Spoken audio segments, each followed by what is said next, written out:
Naharang ng Regional Mobile Force Battalion 3 sa PNP checkpoint ang isang lalaki matapos mahulihan ng hindi lisensyadong baril sa Barangay Pambuan, Gapan City, Nueva Ecija.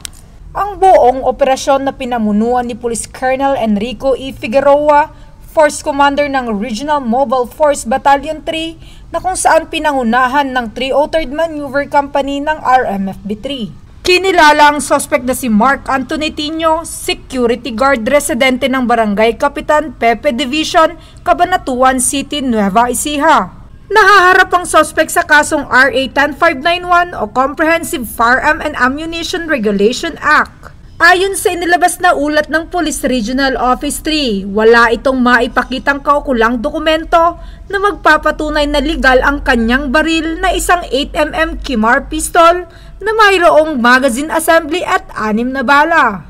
Aniya ni Police Brigadier General Rodrigo Atienza Maranan, Regional Director ng Police Regional Office 3, walang humpay ang kanilang isinasagawang checkpoint operations para mas masiguro ang kaligtasan ng komunidad laban sa anumang uri ng krimen, lalo na ngayon na nalalapit na ang Kapaskuhan at eleksyon.